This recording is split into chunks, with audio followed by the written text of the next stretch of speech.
We Hello, are. everyone. Hold on. You gotta wait for me to say something. We are recording Why do I gotta wait for you to say something? because I want to make sure it on the edit. Hello, everyone, and welcome back to another episode of the Milsurp World podcast, the podcast all about military surplus. I don't think we said that in a while. Today, I'm the host, Danny, and we are here with Aaron, Jared, and a special guest, Kelly. Say hello, everybody. Hello. Howdy, everyone. How you doing? So today's topic is going to be a little bit different. It's kind of something we brought up here and there. We like to maybe talk about certain rifles when it comes to it, but we're going to talk about Milsurp reliability, the sort of the myths, realities, and maybe even relevance of military surplus being reliable, as far as it comes with collecting. First, though, right? But first, we're going to talk with Kelly. We have the two questions we always ask our guests, Kelly. So, how did you get into military surplus? So I'm probably one of the typical stories. I always liked military history and watching the World War II documentaries and stuff like that on the History Channel as a kid, playing the World War II video games and all that good stuff. So that's kind of how I started to get into it.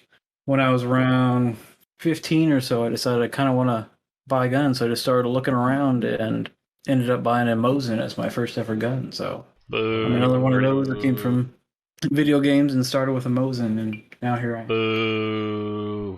Connoisseur. Yes. 9130, like one of the cheap imported ones. Yeah, it's a 1933 hex receiver.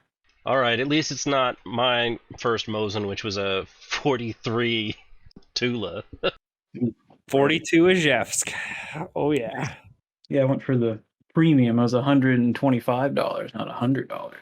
So did you like stick with Mosins at all after that? Like, did that get you into Mosins? No, absolutely not. Okay. The opposite, actually. Okay. All right. Because it seems to be like one of the two. Like it's like the 9130 is like the gateway drug, and then a lot of guys get pretty like hardcore into Mosins after that one. But yeah. Okay. I thought about it, but I'm one of those that likes to have one of everything, not a pattern collector. So after that, I went to a K31 and never looked back. Oh no, not a pattern collector. This guy's right on my heels, man. All he's got to do is mess with Aaron now, and we'll be set. Sweet. Yeah, I know, but the K31 is just like too good, though. Yeah. It's just like ridiculous. Yeah, I like straight pulls that like maybe. If a straight pull doesn't have a chance of like firing when you close the bolt, like is it even fun? Yeah, like if it works every time, all the time, is that what it's about? True. Most range sessions with it are just boring at this point. And this is literally our topic too. I know. It falls right into it. It's great. It's perfect. Oh man. Cool. It's glad to have you on the podcast, Kelly. Yeah. Milsurp reliability. So I have a few like sort of, I guess, areas we can kind of guide this. Hold on. Uh-huh. We didn't ask him the second question. That's true. What's the second question? The second question is, what has he bought recently? Well, that's like the round robin, like the round table sort of. Yeah, okay, we'll go there. Recent acquisitions. We just recorded. Okay, here's the thing. These are going to be released like spread apart, but we just recorded these back to back pretty much like 2 days ago. We did the last one. So nobody, I think, except for like a Aaron. Week from now, we're going to do another one. I think Aaron and Kelly will have stuff. I don't think Jared and I will. So nope. You guys want to go ahead and start with your recent acquisitions? Go ahead, Kelly. All right. Well, y'all will love this one as well. My most recent acquisition is a 1907 Carl Gustaf Swedish M96. Ooh. Yes. Good stuff. I Yes. think I've posted that one. It's all matching, great shape. Took it out to the range, shoots beautifully. I am definitely a convert to the Swede Mausers. Was that your first Swede? That is my first Swede. Yeah. What a start. Yeah, that's they're nice, man. It's just I'm waiting for Danny to sell me one of his like 37 little short guys for the Swedes. He's got a lot of those little short ones. Yeah, he's the Don Corleone of them. I need one of those. That's probably why I can't find any. Yeah, they're pretty nice. I almost bought one this past weekend, an M94. A guy had it at the show. He wanted I talked him down to like 1,000. He wouldn't go any lower than 1,000 though, and I'm like, I don't quite want to it had a mismatched bolt. It was like all matching except the bolt. So if it was matching, I probably maybe would have. But yeah, I'm up to 7. All I've matching owned. butt. Okay, Aaron. There we go. Yeah. Everybody acknowledges that in the community, sir. Except me. You're not in the community. That's But- true. I'm in my own little pond over here, the M95 pool. He's got his own community. I've got water wings on. Three-eyed fish. Yeah, But all N95s are matching because they don't have serials. well, the refurb. You don't get Aaron into this, but the refurbs were numbered. Oh, Danny's already ready. He's like, oh, wait a second, hold on. Don't know. Originally they weren't, but they were renumbered usually whenever they were like re-arsenaled or rechambered. Yeah, mine has a little electro pencil on it.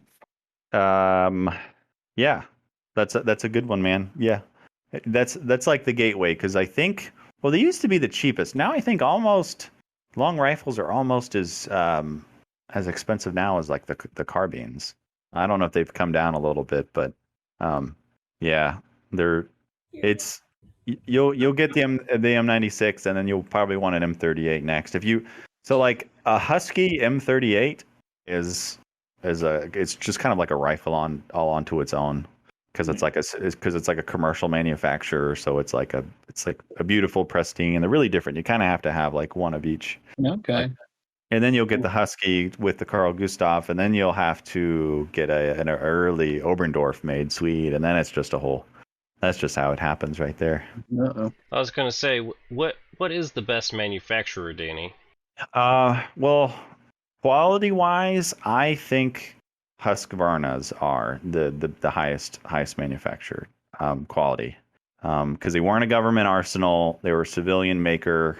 Like I think the finish is a little bit higher quality. Like the blue is kind of like a deeper, richer blue sort of color, where like the Carl guns are kind of like it's got like kind of a dull gray sort of like finish to it. So I like the Husky and the guns better. I have two of the Husky M38s and I have two Husky M96, the long rifles. They're I think they're my favorite. Yeah. Nice. Any other recent acquisitions, Kelly? A week before that, I got a Savage 1907. Not a French contract, but it was made in 1917, and it still has like the super deep bluing on it. Yeah, that's nice. Yeah, those are neat little guns. I've always kind of meant to get one, but kind of holding out for a military one. Yeah, it's a double stack 32. Yep, 10 rounds. Ooh. Quick. 10 shots quick. Danny needs a 32. If I found a military one, I'm not huge into like civilian ones. I like military 32s. So like that's why I had a Colt 1903 for like a minute. And it was just purely a civilian commercial gun, so like I didn't hang on to it for very long. But if it was a military one, I probably would have. But anywho, a French contract Savage is what I'd really like to get one day. Yeah, I've seen one in person, and I regret not buying it. That's the way it works, man. All right, Aaron, did you happen to get something in the last 2 days? Today I got a M95. What? Yes. What a shock to everybody that's listening. Balloons fell from the ceiling as the 1 millionth one came in. Yeah, Aaron, you're kind of ruining the M95 market. I usually do. Yeah, luckily, even though we've been talking about them for a while, the prices haven't really gone up. So it's almost like nobody still really cares about them or wants them. I don't know. That's me. I want them. But all the ones at the shows though are they priced them high, but it seems like what they're actually selling for is like pretty decent still. So what makes this one super duper special? This one is confusing me. Ooh. So it's a short rifle, but it has a banded front sight and a long rifle rear sight, which should mean that it's a conversion rifle, but it's not converted. And the barrel and receiver are roll stamped matching, and the stock is matching. And the stock has holes in the handguard area where you can see that it was originally a long rifle stock because the barrel bands holes are in different locations. So I was telling Danny that I believe this was a rifle that was damaged and then repaired and turned into a short rifle, and then somehow made it to the United States. After that, I don't know where it went. That's pretty neat. But Yeah. it does have a very crisp 1902 acceptance date, which is very hard to find. Oh, that's pretty early. Anything pre-war is extremely hard to find. Nice. You might be right then, with your assumption or your guess on its story. Yeah, I think that's where we're at, but I'm not sure. It's very I have no way of proving anything, so other than it's an 8x50R. It's got no Bulgarian rework marks, but yet it's definitely a long rifle that's been converted into a short rifle. So I don't know. It's confusing. So you're thinking like a wartime conversion, probably then? That's what I'm thinking. That it was like a damaged long rifle, and then they cut it down to make it useful. I mean, it would be quicker than making a new one. You think they could have just converted it though? Like, do you think that they would have just made a long rifle a short rifle during the war? I would have bet it's quicker than making a new rifle. As long But as it's kind of weird because they'd be taking a rifle out of service to then put another rifle into service. But if it was already damaged and broken, like on the front end, then I don't understand your point. The world may never know.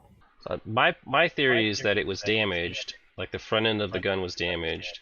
They chopped it down to make it a short rifle, and just made it a short rifle. But I don't have any proof of that. Yeah, probably won't. No, I mean, I can talk to Nick, our buddy from Gunboards, but it's confusing. That's for sure. Wish Nick was my buddy. Yeah. I don't know what you had to do to become friends with him. A love of M95s. Yeah, there's just some bridges I won't cross. There you go. See? I mean, I have a couple. I'd get an M95M probably if it was cheap enough. And it wasn't broken. And then what's yours? It's like an M24 pattern. That's the same thing. But it's not M95M, right? It's something different. It is the exact same. It's just that it says /24 on it. Yep. M90, but it's an M95/24, not an M95M. But it's literally the same gun. It's the same configuration. It's just on the receiver they stamped something different. Yeah. I want one of those more than an M95M. Well, those are very rare. They only believe it's less than 7,500. Yeah, that's the reason to get it right there. Yep. If you're gonna get one, get the rare one. Yep. I believe they estimated it was 120 something thousand that were converted to M95Ms, or total that made the conversion. So yeah. Yeah. I just love it. I just love it, like fitting the overall like Mauser pattern too. Yeah, and they used Mauser barrels. I mean, they just made it a Mauser barrel to an M95 receiver. It's like an Infauser. Yeah, it's a weird. I mean, you got to make what you got to make. You know, it's Yugoslavia post World War I. You got to do what you got to do. So you could almost call it a Mauser liquor. Oh, Mouse liquor. A mouse liquor. There you go. That's what the M stands for. The M95M stands. What's funny? There's no documentation of it, but it's believed that the M stands for Mon liquor. Like, there's no official documentation about what the M stands for, but that's what it's believed. So the gun could be called the Mon liquor M95 Mon liquor. Yes. Model 95 Mon liquor. It's an ATM machine. Yeah, big one. Anyway, that's the only thing I got. Cool. Well, I guess we can go into the topic a little bit more. So when it comes to military surplus reliability, I guess for a lot of people, it probably won't matter a whole lot when it comes to like the collectability of the gun that you have, right? Because an M95 being reliable or not does not necessarily impact like for you, Aaron, a gun being reliable does not necessarily mean that you want it anymore. In fact, it could be the opposite. Yeah. So there's sort of like an inverse maybe correlation with reliability and collectability to some people, obviously. But it's I sort of mean, a weird. you can get into really niche stuff too, like the last ditch K98Ks and the Volkstrom rifles are like, that's not going to be reliable. But like, who's going to buy those expecting to be them reliable? You know what I mean? Well, with some of that stuff, like the Mausers and Arisakas that are like last ditch, you're probably not losing that much reliability, really. You're just sort of the overall finish. But I get what you're saying, though. You're like, yeah, the maybe the last ditch stuff. But speaking solely of just reliability, though, I think that it could almost be like more early stuff than later stuff, really. Like say, I don't know. I don't know if this is a good example for now for reliability or whatever. But say like somebody that's really into like French stuff. Like my little 3-shot Berthier carbine is not a reliable gun. I had a lot of issues with that with the Mannlicher magazine because a little follower. I guess it's weak. Maybe it needs a new spring or whatever. To me, that's just sort of indicative of like a design flaw, maybe, or design weakness in a gun.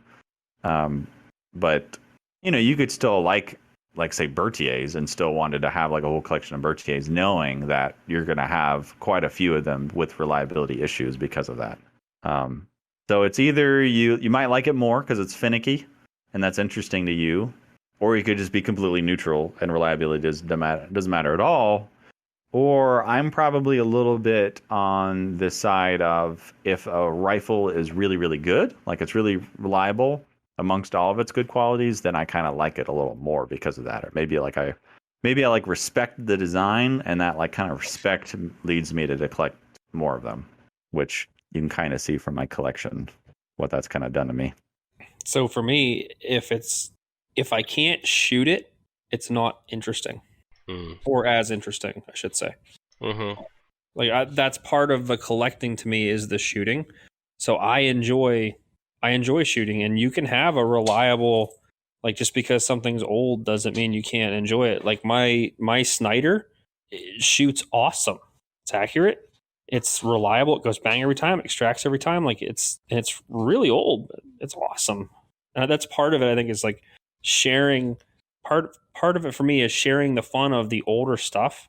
It doesn't have to be that old. It could be M1s. And having it work. Because if you want to get other people into the hobby or try to get them to understand, it's hard to give them something like, yeah, this one kind of, it's touchy. But if you give them something that runs every time, usually they like it. Yeah, that's a really good point. Sort of like the shootability, or maybe shooting versus collecting a little more. What were you going to say, Kelly? Yeah, I think it kind of depends on like what you like to collect. Because like for some of my gun, I also have like the same rule is where if I own it, I have to shoot it, and I have 0 wall hangers pretty much. But some of them, yeah, they're not reliable. Like I have a Austro-Hungarian Mark Dreza 1907 that shoots like shit, but still pretty neat. But I think a lot of the more old school collectors, probably like from the 80s, 70s, 80s, and stuff like that, kind of were like, oh, those French rifles, they don't work too good. I don't want one of them. I want a German rifle that's going to work right each time. And I think that's a little more kind of dying out these days compared to like I like a bunch of French guns, or I like a bunch of World War II guns or things like that, where it's more based on the history, not the merits of the gun itself. Yeah, it's sort of that interesting collector's lens. Because I know guys who, a friend of mine, he has like hundreds of guns, and he has almost no interest in shooting. Like it's just never, and it's weird because he buys like a ton of ammo, but like he just like collects ammo too. Oh. And so it's just weird. He doesn't care about shooting, but he has to have the ammo to go with the guns. But like that's just it. It's part of the collection. Yeah. I say it's part of the collection. Yeah, that's different. I have not run into that yet.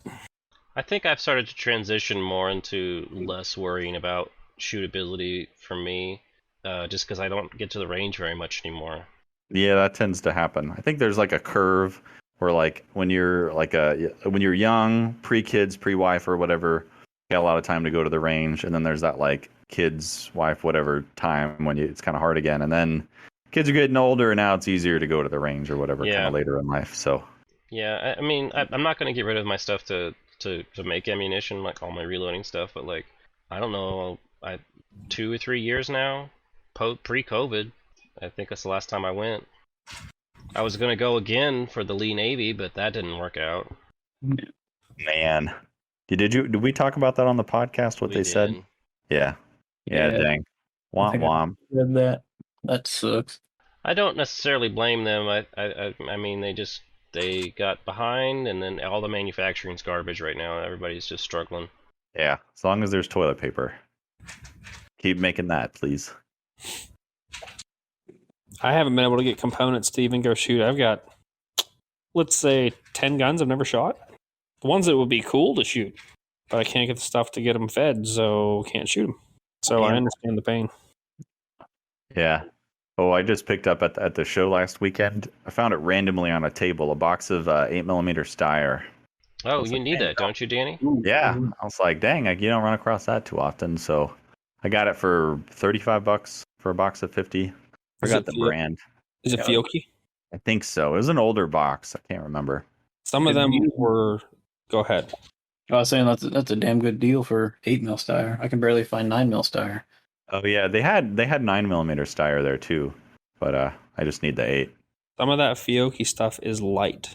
Yeah, I'm assuming it's going to be underpowered, like all of them are. It was a box color. It was either purple or silver. It was like just loaded a little bit light, and people would pull the bullets, change the powder load, and then put the stuff back together, and it would shoot just fine. So if your gun doesn't function, that may be a result of a light loaded ammo. Okay. Which Good I to am know. tying into today's topic. That's true. Oh yeah, good point. Yeah. Like, It could also No. be, and just so we can make this joke and get it over with, it can also be because the feed lips aren't just right. Right, Danny? What? No, The feed lips. Enfields. No, the feed lips are always perfect on all Enfields. I've talked to Enfield guys. If your gun jammed, you just didn't load it correctly on the clips, and that's the only reason. or It's rubber your fault. Or you use the wrong ammo, apparently. Or the rims weren't shaped perfectly, like just right to the like 10th millionth of the millimeter shaped right. Or you shot it left-handed, and that's why it jammed. That's I've heard from Enfield guys, so it's got to be one of those reasons. It can't be the feed lips, because All right, that's enough of that. I think Jared and I just talked about that. We're going to bring up Enfields during this. we did. It was just going to be a joke. I mean, obviously, we just like to kid. Yeah, we actually did bring that up right before you came on when we were waiting. That was like, are we going to bag on Enfields? Like I we feel do like we it every should- time. Yeah, like we should, but in like a lighthearted like once, and then just leave and just confuse everyone. Oh, I assume that would be a main topic of the reliability piece. I Bagging on mean, we Enfield. didn't really have Yeah. a topic as far as the bolt actions go. We were more talking about like semi-autos, right, Danny? Mostly just because I think semi-autos can tend to be the most like finicky, especially the early ones. So it's kind of an easier topic, and there's kind of some misconceptions or whatever around them. But Like, most bolt actions are. It's really simple, and it's really up to you to run the action. So it's kind of reliable inherently. They're not all that way, but the majority of them are.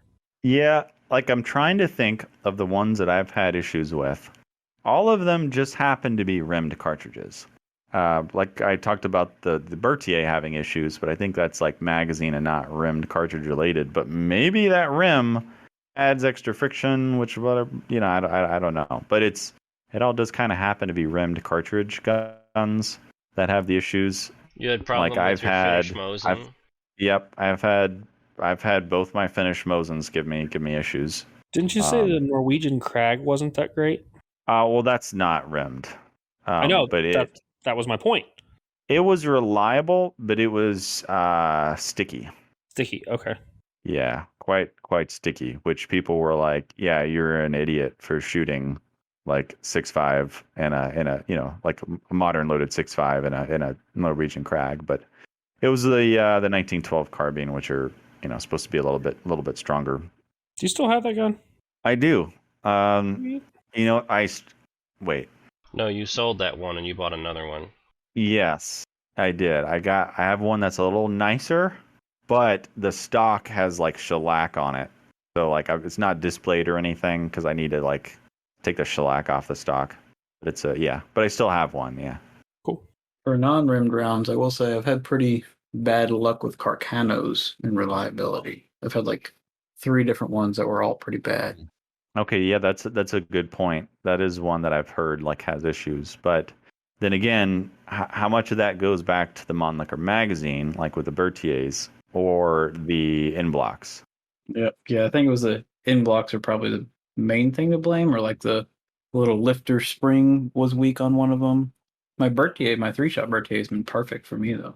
It's the thing that kind of sucks about judging really any Milsurp. I mean, they're 100 years old or could be, you know. So you're kind of kicking it when it's already old. But like the Mannlichers, the clips weren't meant to be reused, and we reused the hell out of them. So that's a little bit of our own fault, you know. Like, Yeah, but I guess that could also be a point of like, well, I mean, all my Mausers work perfectly, but my Carcanos don't, or something like that Right, for but you need the in block clip is necessary for the Yeah. magazine essentially. It's That's it's true. the feed lips.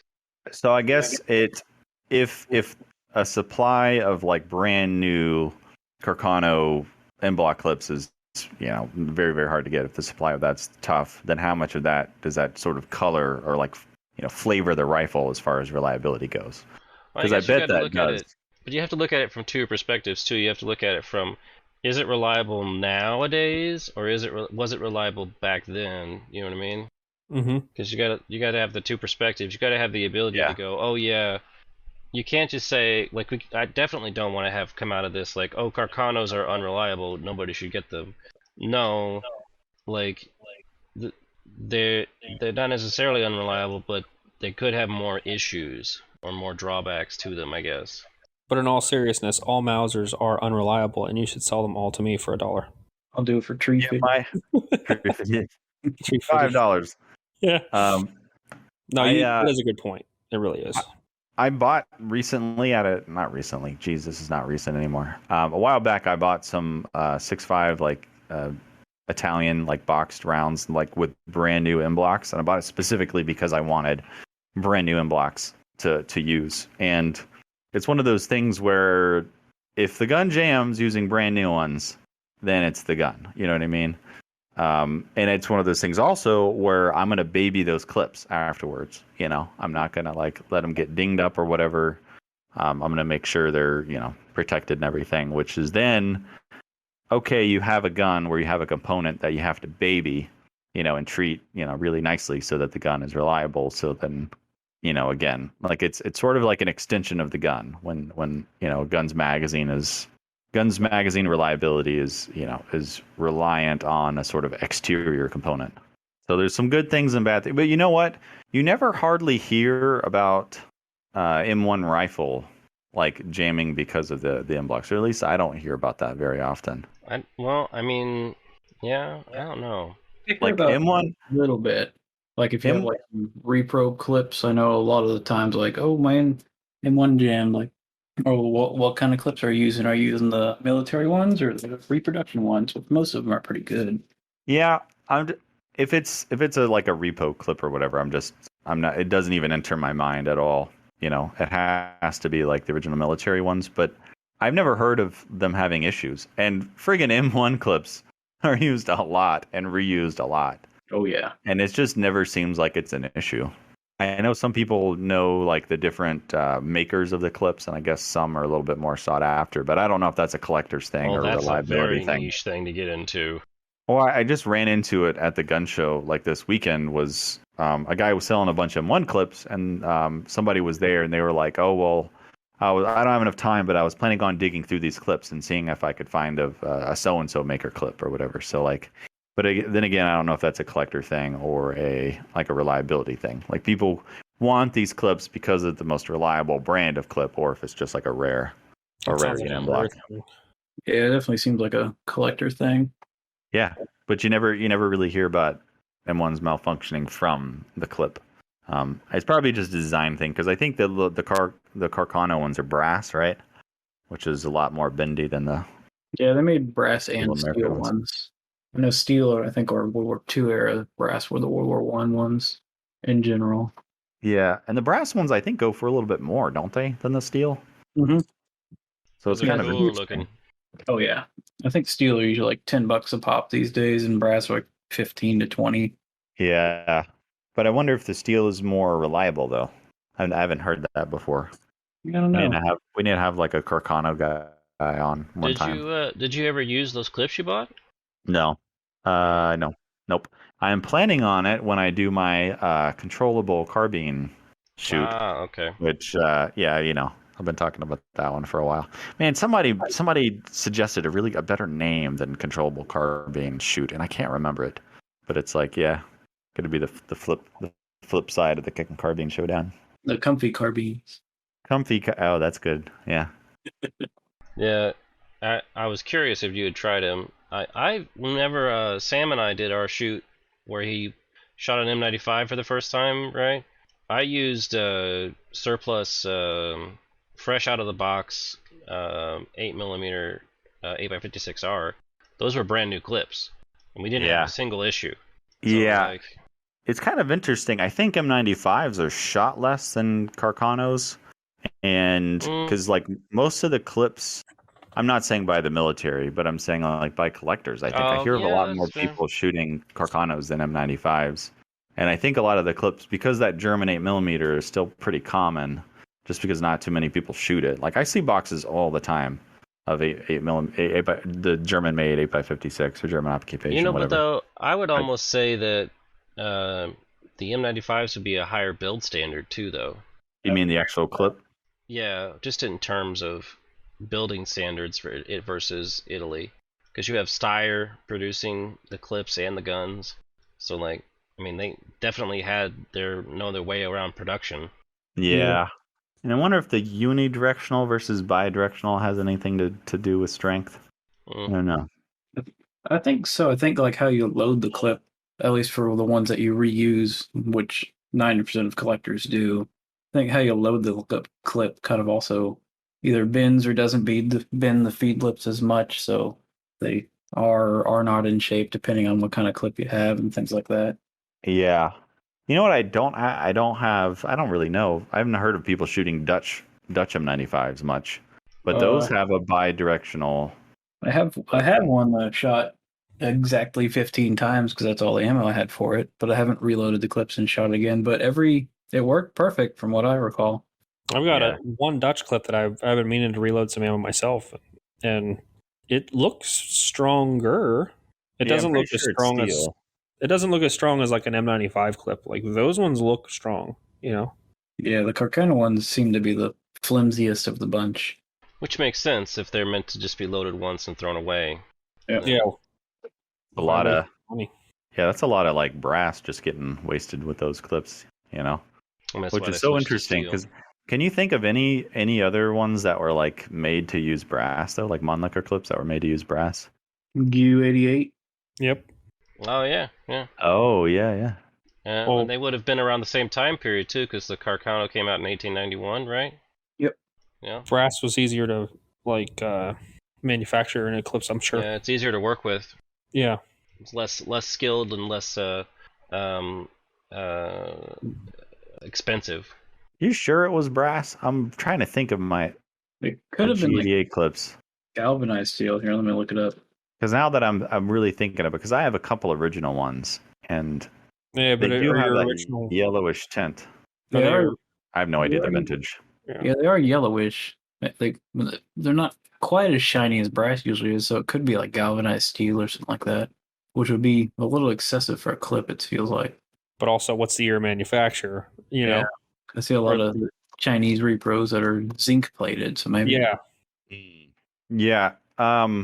So I guess as we talk about like the reliability, I wanted to sort of mention, I guess, why it even matters, like kind of why we're talking about it at all. And when it comes to reliability rifles, which we've been kind of talking about most of, I think one of you mentioned this, like shooting competitions, like for maybe for like accuracy, even if reliability isn't like a standard necessarily, but if you're in a competition where you need to, shoot so many rounds in a certain time period, like if a gun jams every other time, you probably don't want to bring that there. So, it's kind of a good reason to have a very reliable gun, which you don't see unreliable guns at like matches too often. It kind of tends to be kind of Mauser designs at a lot of the matches, or maybe Swiss guns.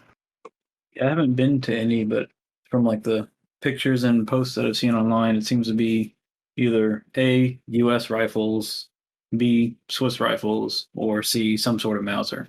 Yeah, somebody sent me a list of like their latest competition shoot and all the rifles that were there, and it seemed to be there were a few M96 thrown in, which I think that's kind of a new thing in a lot of the competitions. I think people are just kind of starting to realize how accurate the M96s are and using them more and more. I think it was a 1917 that won, but it is still pretty heavily dominated by American Milsurps, and then a little bit of Swiss and Swedes kind of getting thrown in now. Last time I looked, I think I saw Finn Mosen on the list. Oh yeah, I was like, oh hey, someone took an M39. Cool. Yeah, that's interesting because they're probably is going to be reliable, but it's not the most like reliable you can get. Yeah.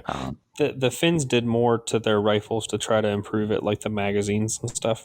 So they are worked to improve reliability, but you can only go so far. Yeah, which I don't competition I've been to was an M95, an M9130 that was just a standard like Ishevek M9130 that won. Turned out the guy that was using it was a sniper. Like a legit like army sniper. Well, that'll do it.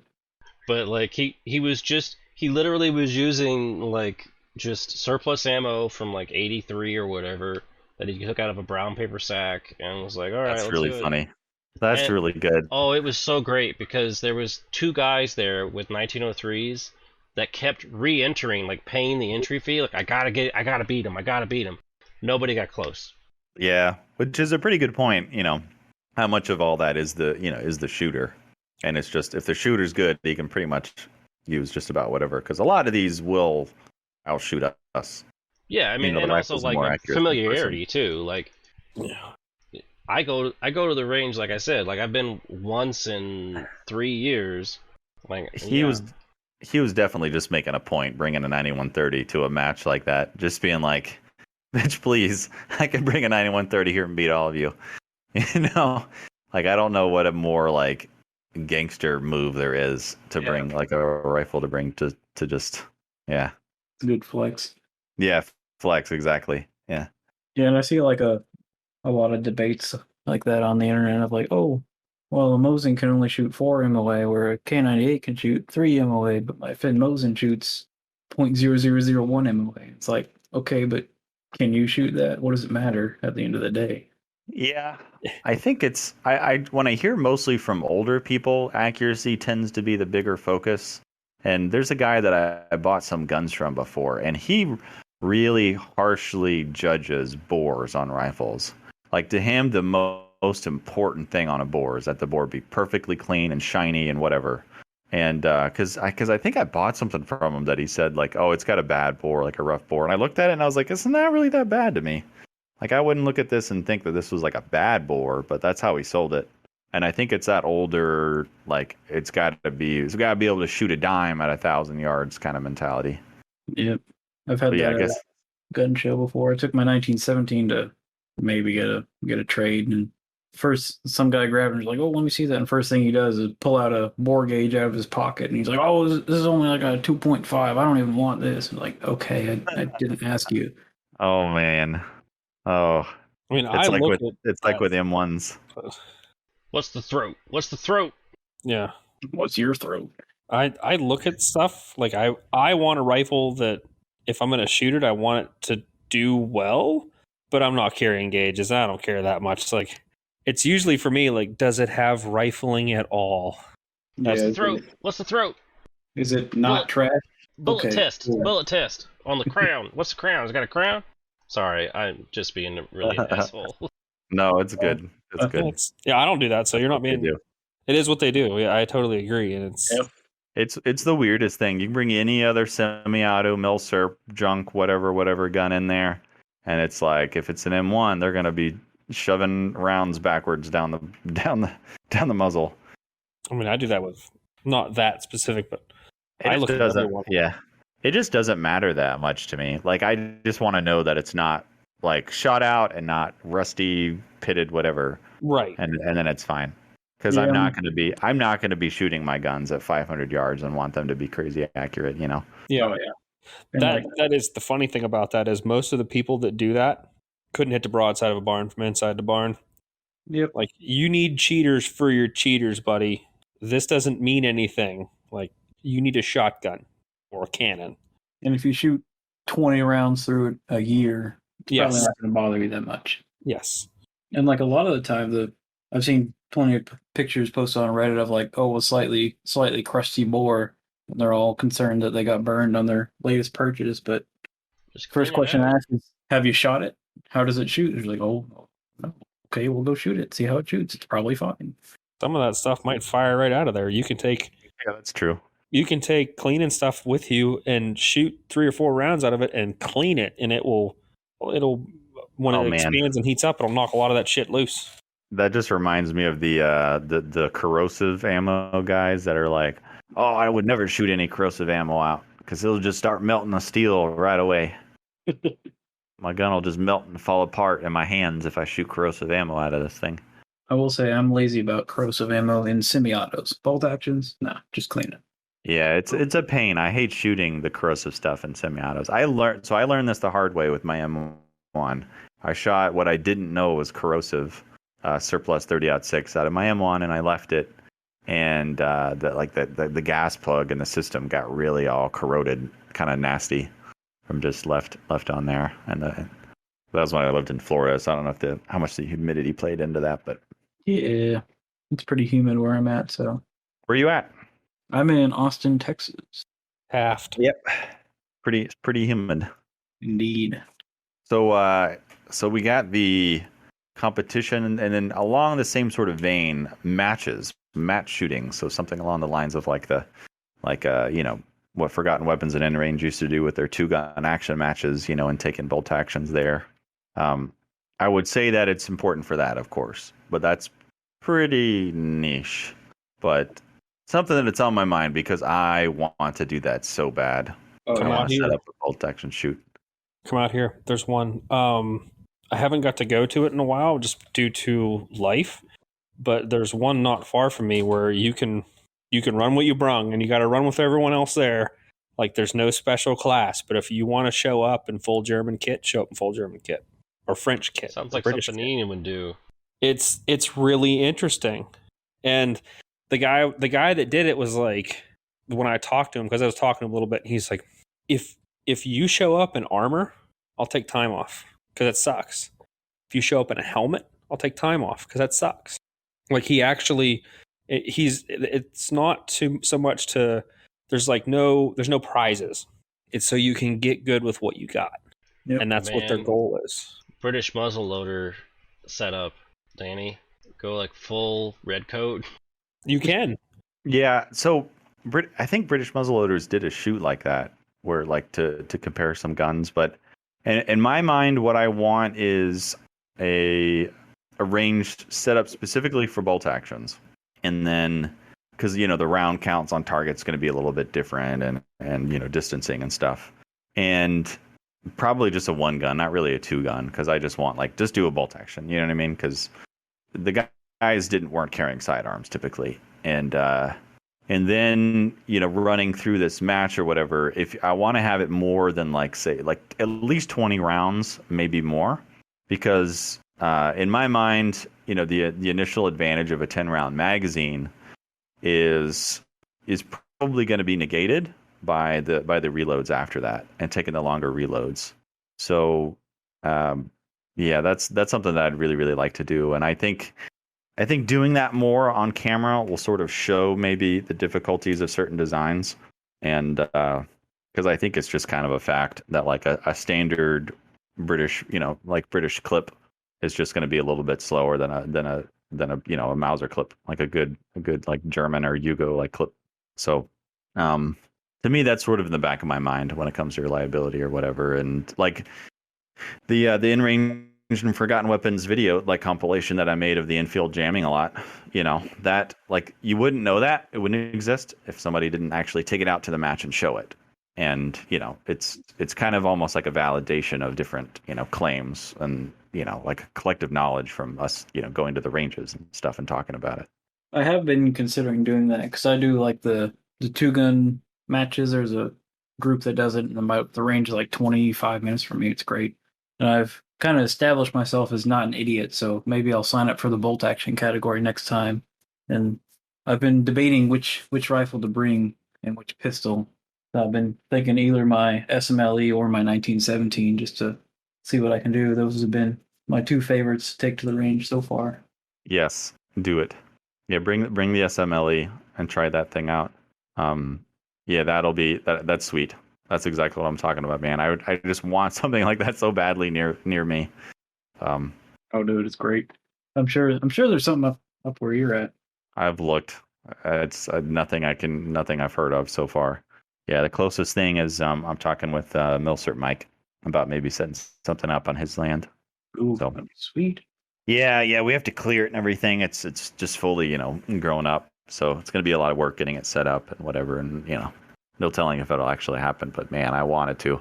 And I think he does, too. He has a YouTube channel, and so I think it'd be great content for both of us to set up a match and run bolt actions. I think people would like to see it.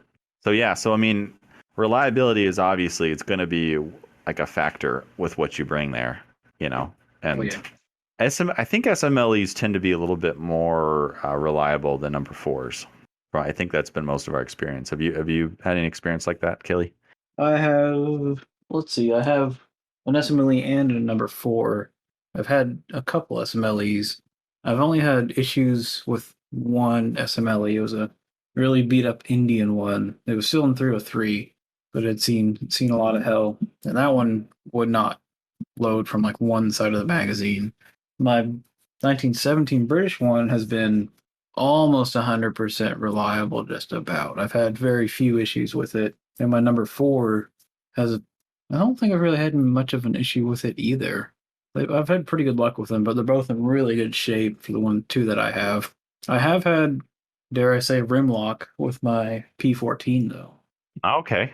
Yeah, that's good feedback because I've been really curious on how reliable the P14 is with the rimmed ammo. It is. Could you describe? Do you remember like how it happened? It is better. I remember I watched was it British Metal Loaders? I think that are they the ones that harp on how good the infield is. But I remember them talking about like, oh, it's impossible to get in the M14 or the P14 because of how it loads. So one time I tried to do it on purpose, and yep, definitely got rim lock. And in the same range session, I would just load it normally, and yes, I do stack the clips, how they say, yada yada yada. And it was with the min surplus ammo, and I did get rim lock again to where I had to like drop the magazine plate. It's the only time I had it, so I'm not sure what exactly caused it, but it did happen like organically. I didn't try and do it on purpose. Yeah, that's good. That's good to know. So like, because I feel like if you could do a malfunction on purpose, then it's kind of indicative of a like it could actually happen, an accident. And people say that about the Mosins, like, oh, Mosins can't, there's the interrupter. They never malfunction, but it's like, yeah, they do. I've heard that, like, oh, it's impossible to get rim lock if it's functioning right. Well, every Mosin I've shot, I've gotten rim lock with, so. Yeah, mine's done it. One of them, at least. Even my M39, which will clutch your pearls, Mosin purist. But yeah, I got rim lock with an M39 even. Yeah. It's really interesting. I was hoping the P14 would be a little bit more reliable like that. I've never owned one, so I don't have any experience, but it feels like it would be more reliable. I've only shot it a few times so far. I've shot my SMLE a lot more. But the overall, like, I don't know, just feel of it and like the throw of the bolt and how you load the magazine and how it picks up rounds, it feels like it should be more reliable with like the magazine style system or the Mauser style magazine. Yeah, I think all of my number 4. Have you any issues with your number 4s? Did you say? The one I have, no, I haven't had any issues with it really. Yeah, I think all of my number 4s have malfunctioned. So yeah, I don't think I have a Lithgow SMLE, and it's that trope. I don't think it's ever malfunctioned for me. At least I can't remember. But I haven't shot it in like 10 years, so it could have malfunctioned. I just can't remember it. But Okay, yeah. yeah, Let me pull up my shooting log. I keep if everything I on was a sheet. if I was gonna go to a match, I think I'd bring an SMLE over a number 4 for sure. Oh yeah, and at my range at least, all the targets are pretty close range. We don't have any long range available for rifle matches, so it's all 25 yards or under bayonet range. Aaron, would you bring an M95 to a match? Hell yeah. Is that what you would bring over like everything that you own? Mm, Like if you actually wanted to win the match, like say there's like $1 million prize. oh, heck no. I would bring what I've shot the most, which is my Chilean 1895. Yeah. See, I forget about that. I forget that you like own that. That's my first Man, gun. I think if you like a Chilean 1895, dude, you would love Swedes. I think you're kind of lucky you haven't owned a Swede because I think you would have really gotten into them instead of M95s. Well, see, I got into M95s because they were cheap. Swedes were cheap. Like two years ago, you could get M96s for like $400, Yep.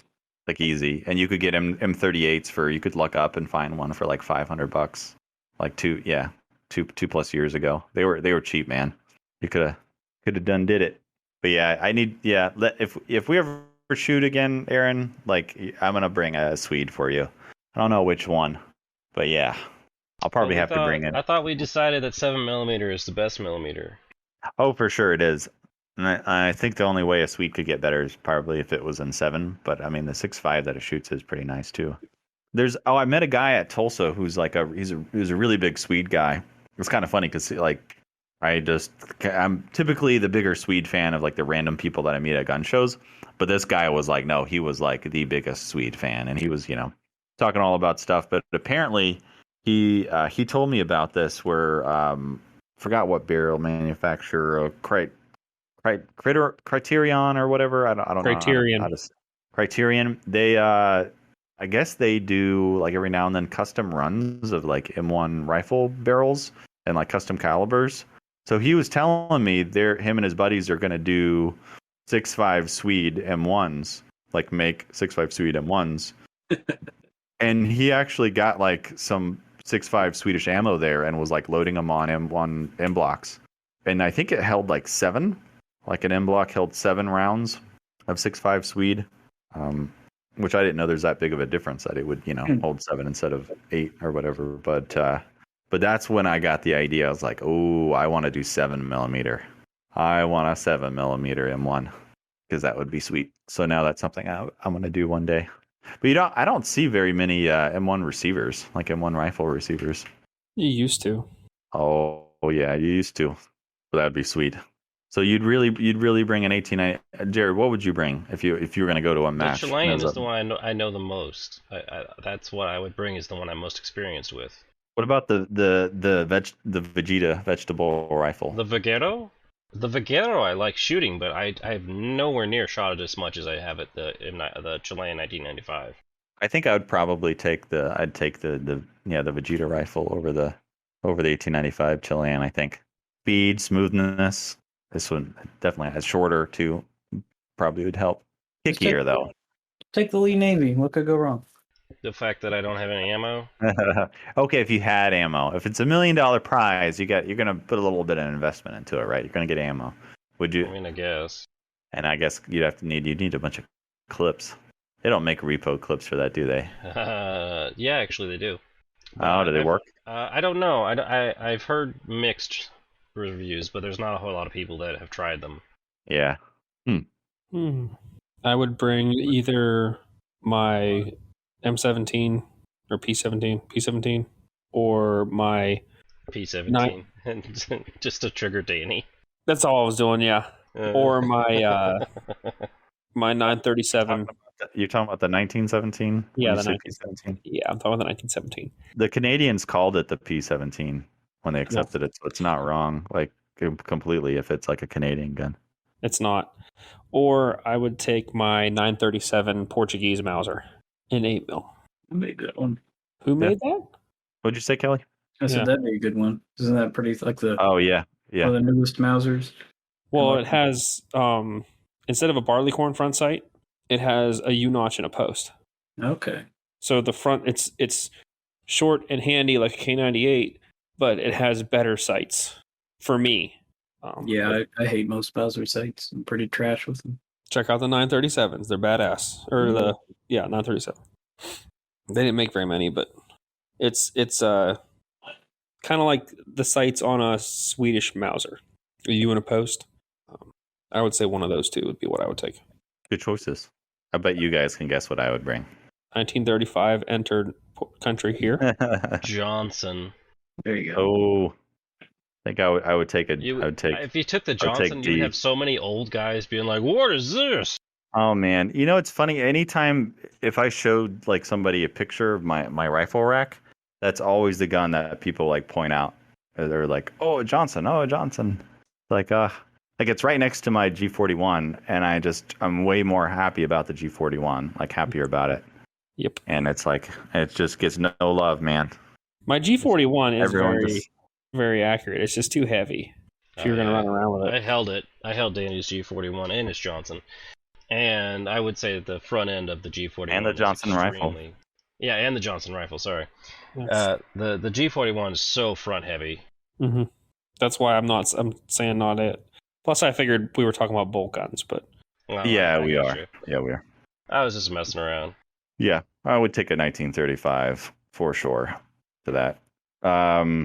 All right, here we go. So reliability of pistols. So the importance of pistols. So matches, which we kind of touched on already. But then this is kind of the odd one for pistols, which is concealed carry. The reliability of a Milsurp pistol might be important to you because of concealed carry. Now, the question would be, well, why the heck would you carry a Milsurp pistol? Well, Milsurp kind of stretches on into the modern era. So most of us might think of like, carrying like a, something old or whatever, like a Nambu or high power or whatever vintage gun. But, but something like a Makarov is pretty common. I've heard of some weirdos that like to carry Russian 1895 revolvers. Jesus. my first carry gun was my Makarov, my Bulgarian Makarov. Which is exactly what made me think about this. Right? And why did I carry it? Because at the time, it was cheaper than anything else I could buy. Yep, exactly. Which is my point. Like I think quite a bit of people have concealed carry various military surplus pistols over the years because of its cheapness. Because when a big batch gets imported, it's a pretty cheap gun. And so I never felt like I was not protected with my Mac compared to even more modern stuff that I've had. I'm like, I would rather have the Mac than this. Like that's my standard for when I go, if I'm like looking to get a different concealed carry gun, or when my wife was going to get hers, I'm like, would she be better off with a Mac? And sometimes, yeah, I would rather just carry the Mac. You're gonna have a lot of people upset, probably saying that you'd rather carry a Mac than like a Glock or something. I damn sure would rather carry a Mac than a Glock. Now that's got to be just a personal preference sort of thing. Right? It's a little bit personal preference and a little bit my frame. The Glocks most Glocks are really wide, and the Mac isn't as wide. And it was easier. It was the size of it. It was easier to conceal on my body. The new ones, the new thinner ones, the ones in 380 and the really slim 9s and stuff. Okay, but when I used it to carry, it was 2011 or 2012. It was not last year. So those weren't modern. Yeah. Nowadays, it's probably not such a thing, but 10, 20 years ago or whatever, probably wasn't super uncommon. Yeah. Yeah, I think comm block pistols are really the only ones you hear about people carrying that often. And they seem to be pretty reliable overall. Like I wouldn't feel bad about carrying my Mac or my Tokarev around, or even my high power. It's a Hungarian high power. But other than that, I guess 1911s, even Milsurp ones, people carried or still carry. Walther PPs and PPKs. Yeah. Even if they're not like surplus, it's a military handgun, I knew a guy that concealed carry a, those like there's like a plethora of these weird like late 1800s Smith and Wesson revolvers, like of like the various models and sizes, but they tend to be kind of like teeny tiny, and they were that like plethora of concealed carry revolvers from back in the day. You know what I'm talking about? Mm-hmm. Yeah, like the Smith Wesson number ones or number number two. ones. Yeah.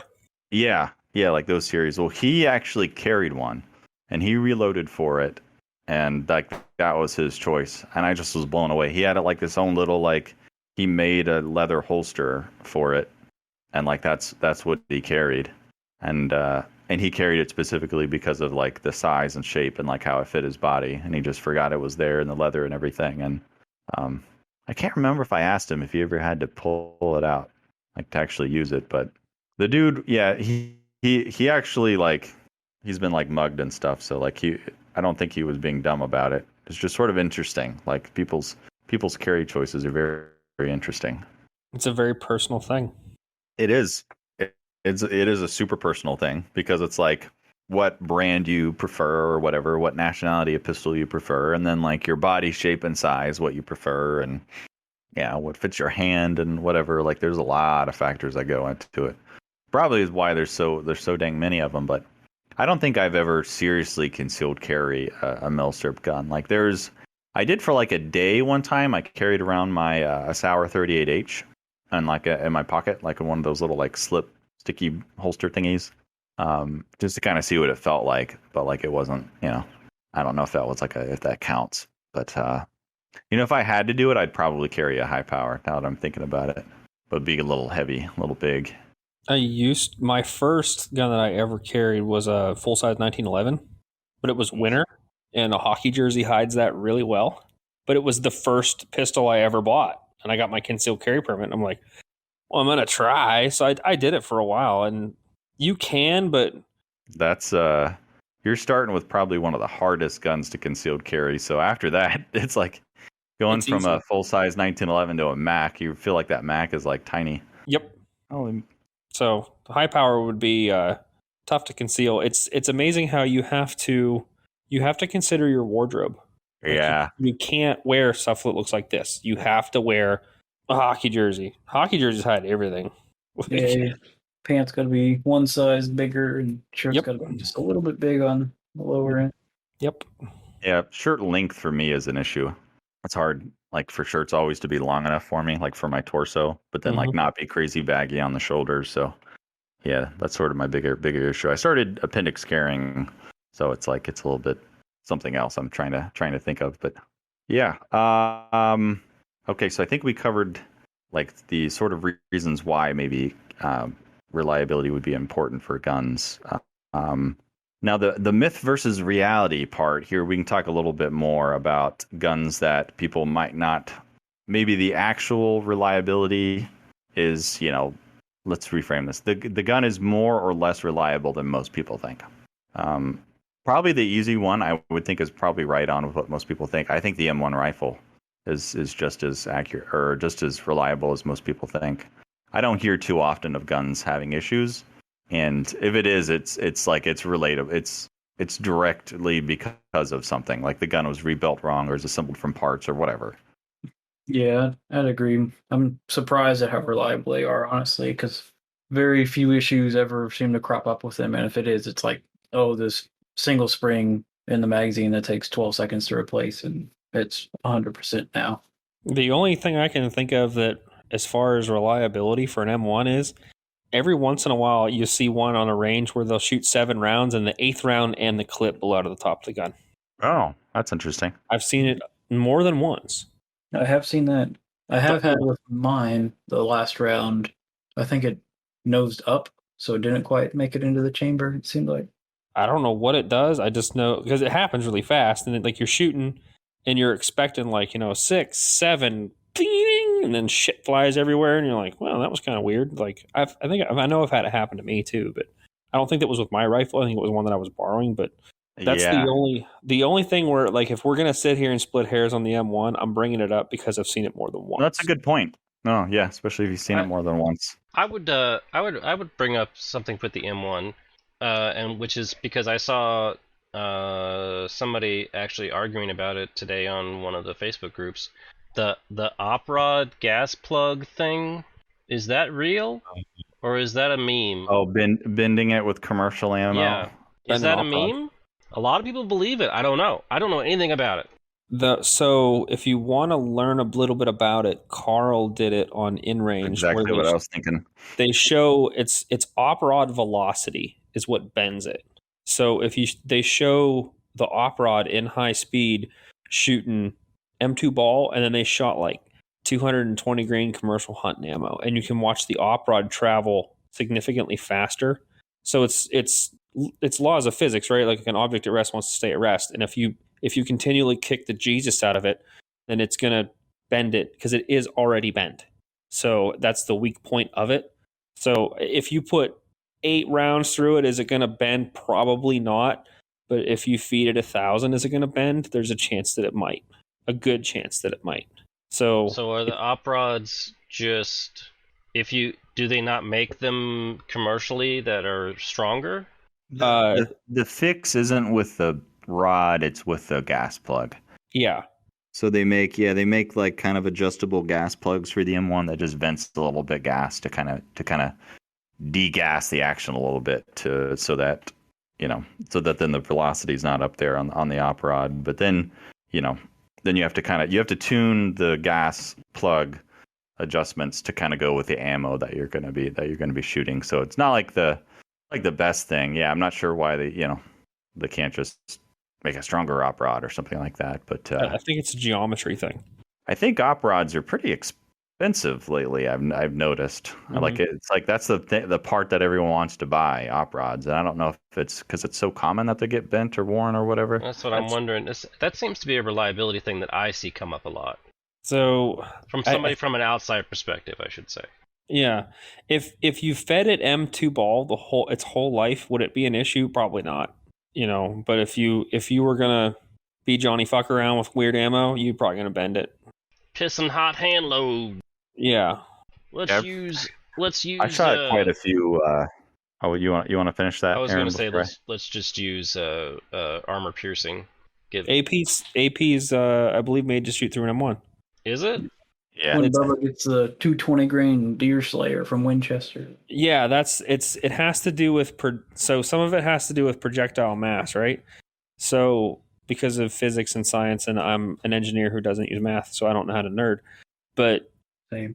the AP rounds should feed through it just fine because it's to me that's almost like silly that the armor piercing round to me should be just like an outsider's perspective should be like a more powerful round than Winchester's Deer Slayer. No, I think it's just about the weight. Yeah. AP wasn't just like steel core, so they loaded it the same code, so it could run in any military gun out there. Yeah, and steel's lighter than lead, so. I get it. I understand what you're saying, but like from an outsider's perspective, it just seems funny that you have to be careful about what ammunition you use. I don't super care with mine. I've shot commercial Remington Core-Locked ammo out of my M1, and I have not bent the op rod. I used to shoot a lot of hogs with that stuff. Yeah, and that's not. I'm just messing around. That's not the ammo that I plink with or whatever with the M1. But that was just the ammo that I would shoot hogs with out of it, and I didn't shoot that much, so I wasn't worried about really wearing it. But it hasn't happened to me yet, so it's not like an immediate thing. Not immediately gonna hurt the gun forever by shooting a box or whatever out of it, but. Could always be the straw. We're not talking Turkish ammo here, right? We're not talking Turkish 8mm issues. Oh my goodness. Well, I just saw somebody who shot Turkish 30-06 out of their M1 and blew it up, I guess. I've heard bad things about the 30-06. I don't know exactly what it is that's wrong with it. Yeah, there's too many of those weird kind of 30-06 surpluses out there that I just Yeah, the Turkish 30-06, I don't know exactly what the problem of it was, but I know that it wasn't good. Yeah. So, Aaron, the M2 ball speed and M2 AP speed, the AP is actually slower by 25 feet per second, says Google. So again, please do not completely judge me based on that. But I have it up here. The pressure is damn near the same. I mean, it would make sense. I'm just saying it sounds funny. It does sound funny. Oh, and the cartridge, the projectile weight is 15 grains more for AP. So I mean, that would make sense. Yeah, it's steel. They're very similar. Let's put it that way. Yeah, I get you. So here to dip into a couple other semi-autos. Now, I'm going to start out with one that people think is less reliable than it is.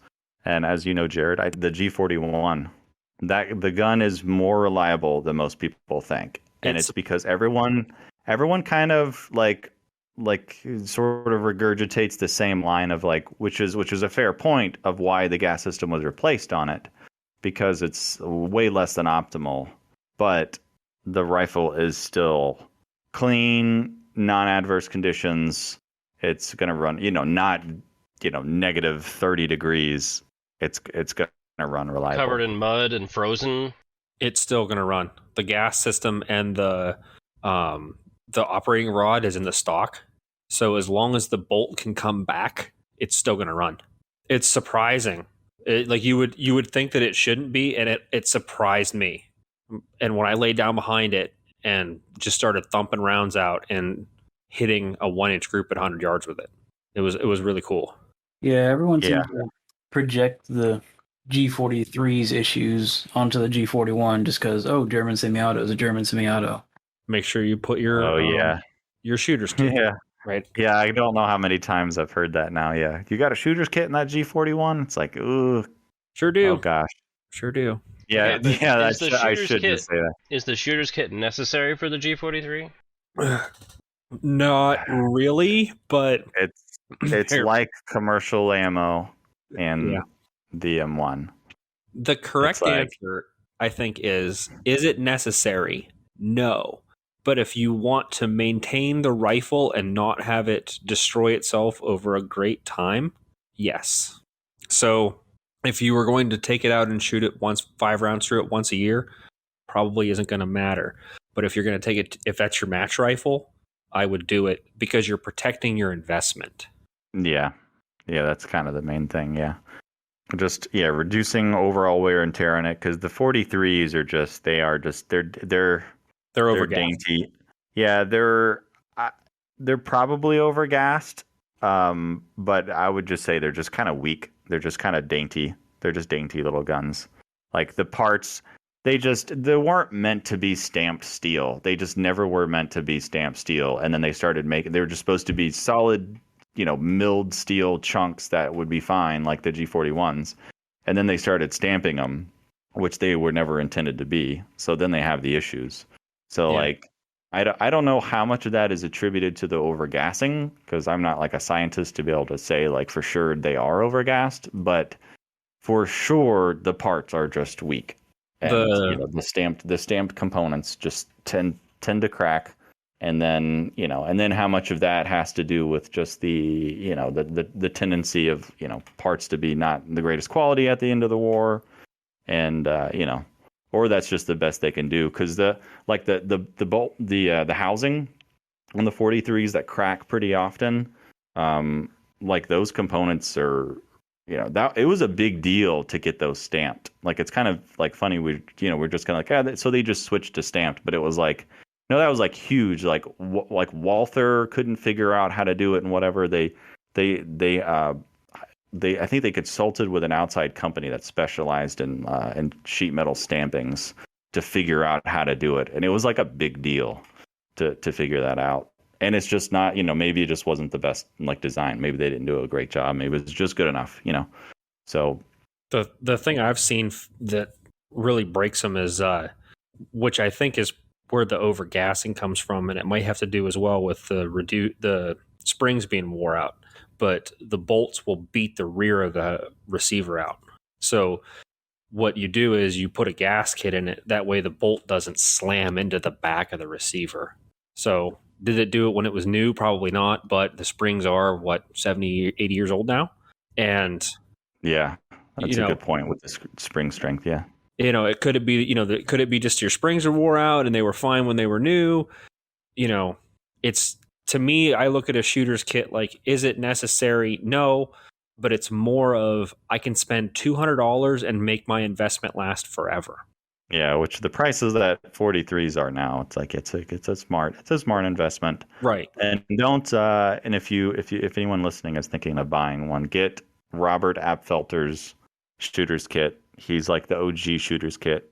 Don't get like the knockoff brand one because he's a good guy and he'll actually like help you and stuff. Yeah. But yeah, my the one I have 243s and one of my 43s has a shooter's kit in it. It came with it, but I'm kind of happy it already is because then I don't have to worry about it and I can shoot it and stuff and it's just kind of a non-issue. I've never shot mine yet, but it's one of my guns that needs shot. But it had a shooter's kit in it. That was actually one of the nice things about it because it was like a rebuilt one. It's not matching. I'm not like a wall hanger or, it's just one that you could take and run. So yeah, mine's my reenactor rifle because it's not like I could take it there and not worry about it. Yeah. And now maybe to switch gears into a gun that people probably don't know it's less reliable, I'm going to say the SVT-40. It's a little less reliable than I think most people realize. I've never shot one, so. I've shot one and I would agree. We had issues with it at the range. I feel like it gets lumped in with the AK and SKS of like, oh, Russian equals perfectly reliable. Same thing with German German semi-auto, meh. But yeah, we did have some issues with my friend's SVT-40. Yeah, and they don't seem to be that that accurate either. But just focusing on the reliability aspect, yeah, they do some weird stuff. And my mud test video with mine, that the malfunction that I got, which was just hilarious because the rifle was perfectly clean. I just went to chamber a round, and the round jumped straight up out of the gun, like through the top. It's just weird stuff like that happens with them, and I've heard that from other people too. Like they just kind of tend to be a little bit finicky and stuff. So yeah, my friend was getting. It was weird. He was getting stuck cases with his. We'd have to like mortar it on the ground to get the case out. But yeah, that might have something to do with it because I think the chamber's fluted, and it might be because I think they had to do that because of the issues with stuck cases. So yeah, but yeah, that's one that's probably not so much.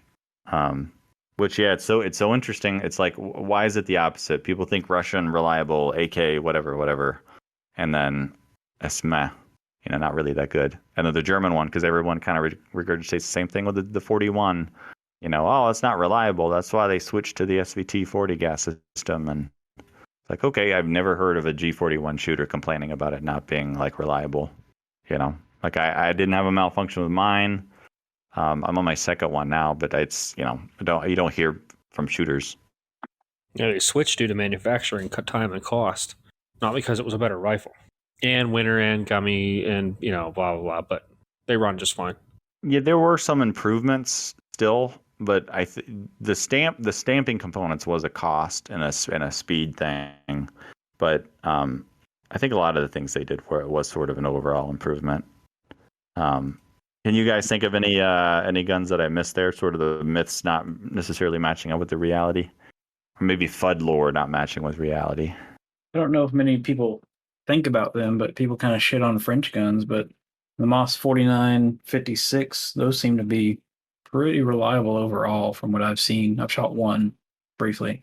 I think a lot of that is a spillover from the Century terrible conversions.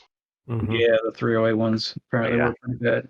I had a 4956 and it was like undergassed. It was kind of weird. It would just barely cycle, and it had a few kind of weird malfunctions. But like it was the original 7.5 caliber. I have no idea why. I didn't try to diagnose it or anything. So, but yeah, I think with some of those direct impingement guns, it's hard to not be reliable with a true direct impingement gun, like that or the Jungmann. It just works. It's just gas blowing back on a thingy. It just travels straight back. Like it's very simple. People kind of diss on direct impingement because, pistons, cleaner or whatever, but like pistons got to be dialed and they got to be dialed in for the right ammo and everything. But, direct impingement, it's just it just does its thing. Yeah, on that, I'd say the FN49, I had one of them, and yeah, you definitely have to dial it in for a certain ammo and keep it there. I guess kind of like with the Garand a little bit. I guess Garand's not that adjustable, but FN49s have an adjustable gas system. But they are a little picky when it comes to adjustment. I haven't shot mine yet. I kind of wondered about that. Yeah, that's interesting. I like my M1A. I know people shit on M14s a lot. The M1A does. I mean, it's a modern rifle, but it shoots good. I've used it in a match. I didn't like one kind of ammo. I think the chamber was tighter than the ammo was made for or something. It was like military surplus ammo. It worked in my friends, but it wouldn't work in mine. It was kind of weird, but I love my M1A. Yeah, I think there's like it's like a pendulum, like for forever M14s were like the favorite, boomer rifle. It was like the perfect one we should have kept, never went to the M16 sort of thing. And I think kind of now it's swinging back in the opposite direction where a lot of people are going like, nope, it's actually shit, So it's just kind of interesting. That's the funny thing. The military never quit using them. The DMR rifle, like the M39, is a M14. Yeah, I mean it's a sort of like a stopgap. Is it because like if they had to choose if there's like a competition, would they pick them, or is it like they just have them so they? It's cheaper. It's cheaper to have what they called M21s. It's cheaper to make an M21 than to buy like an LMT or AR-10 whatever. Because I think that's what the British use when the British needed it, because they sold all their FALs, so the British they bought the LMT like AR-10s. Yeah, and I know everyone on both sides threw a fit when they saw like the M14s got issued in Afghanistan or whatever for the designated marksmen, and are like, oh, see, M14s are good, or like, oh wow, M14s are crap. Look at this, they're terrible. Yeah, and how much did they actually like them, and how accurate were they really? And even if they were accurate, how much time and specialty did it really take for them to get, to get that accurate? So he's proving my point by shitting on my rifle. I mean, I'd love to have an M1A. I mean, I'm mostly a World War I guy, but Vietnam stuff's pretty neat. I just wanted a more modern 308.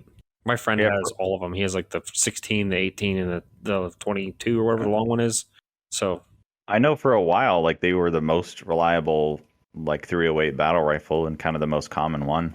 But back in the day, it was like if you wanted a battle rifle, like a quote unquote battle rifle, like a 308 semi-auto, it was like what you could get like an expensive HK or maybe an expensive or kind of generic looking like FNA FAL or whatever, but Springfield made the M1 Scout, the M1A Scout and stuff like that. So for a while, I think it was probably the only game in town. And I mean, I knew a couple guys who like they swore by their M1A Scouts.